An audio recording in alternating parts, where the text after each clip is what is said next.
Picture this, a young, vibrant individual living life to the fullest, or so it seemed. That was me, a decade ago. I was riding high on the wave of social acceptance that alcohol promised. Every laughter-filled night, every clinking toast, every raised glass, they all seemed to echo the same sentiment. Alcohol was fun, it was the life of the party, and I was the life of every party I attended. It was a dance, a seductive tango between me and the bottle. I was charmed by the illusion of happiness it created, the camaraderie it seemed to foster. It was easy to ignore the subtle signs, the morning after headaches, the hazy memories, the strained relationships. After all, wasn't this what everyone was doing? But as time passed, the allure faded and the toll on my health and relationships became more evident. I woke up one day feeling more exhausted than the night before, and I realized something had to change. There was an unsettling clarity in that moment.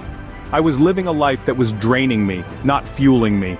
The constant hangovers, the fuzzy memories, the lack of energy, they were all signs I had been ignoring.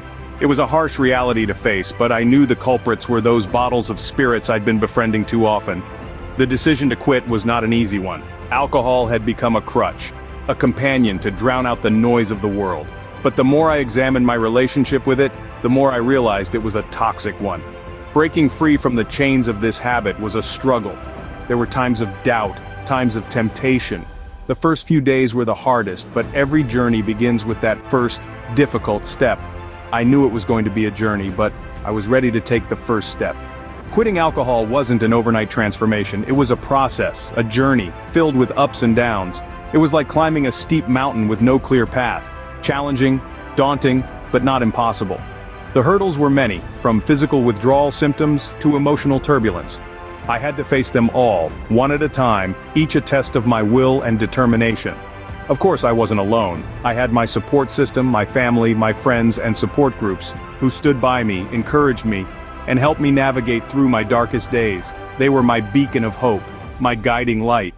And then there were my coping mechanisms, my tools for survival.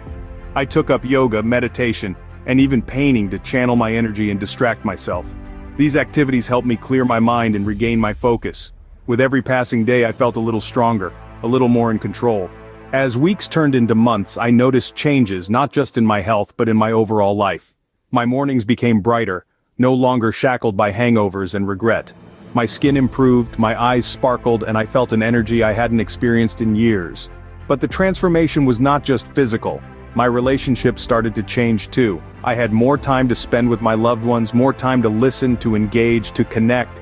I was present, I was there.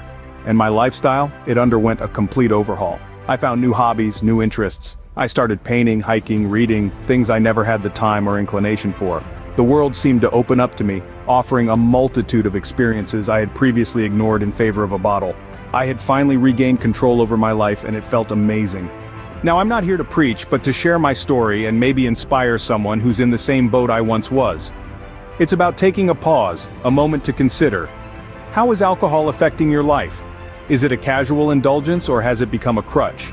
You see, the first step to change is awareness. Recognize if your habits are causing you or your loved ones distress.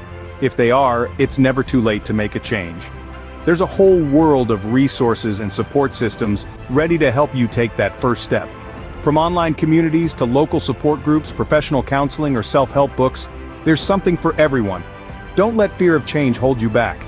It's okay to ask for help, to lean on others. You're not alone in this journey. Remember, every journey begins with a single step. Take that step today for a healthier, happier tomorrow.